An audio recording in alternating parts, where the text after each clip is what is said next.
next time I come here, everything north of mile 141 will be finished. And I can ride the section up near Wilkes-Barre, or maybe I will start riding south from this point around mile 128.5. Tannery Gate, 1.2 miles to Hayes Creek. And I'm going to go down and check out the Tannery, just out in the hill. So Route 5,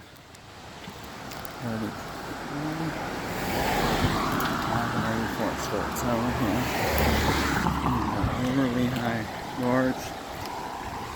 The bike ride I took up to about mile 140.5, which will be the double diamond, black diamond, whatever the heck it is, access area. Took me to the headwaters of this river.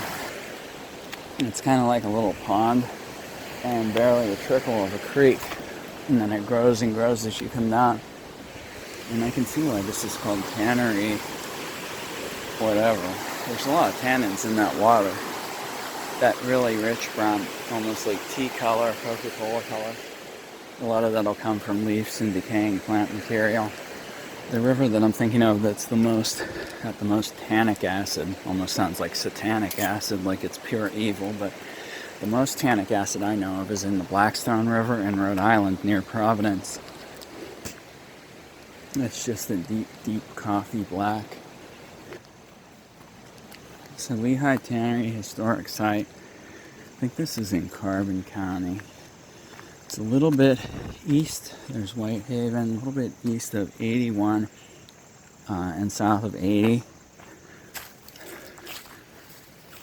in northeast Pennsylvania. Some of the roads around here look this color, like they're very, very red. Because the local Poconos Mauch-Chunk Formation rocks are known for being very pink to pinkish red, that sometimes just really red or red purple, and that's what they use to make the roads out of. So that's kind of neat when you get to a certain point in Pennsylvania. If you're driving from west to east, you start to see the road goes from black to red. So this is the Tannery, I guess. It's all these old foundations connected to river ran black, yeah, and it still does. Trees one after another were constantly held, herd falling in a century. The noble forest around should exist no more. John Audubon. In the woods next to the river, the ruins of the Lehigh Tannery and village named Lehigh Tannery. Over 100 families lived here. God, I hope they didn't live in this little hole. An ice house, steam sawmill, hotel, and school clung to the river's edge. Lots of big hemlocks. Okay, so they tanned hides, I guess making leather.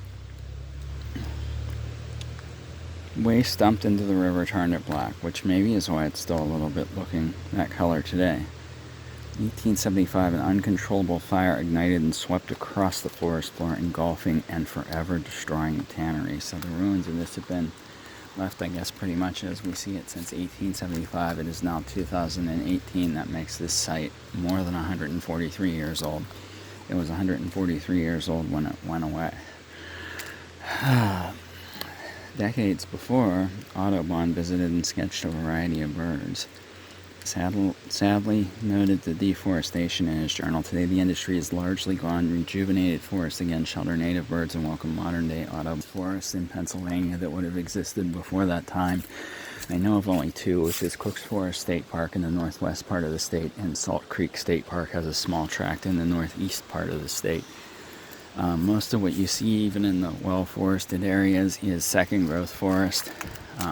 In some parts of northwest PA, it's even first growth. You're pretty much dominated by maples of a certain size because the logging literally stopped in the 1900s, maybe the 50s or 60s.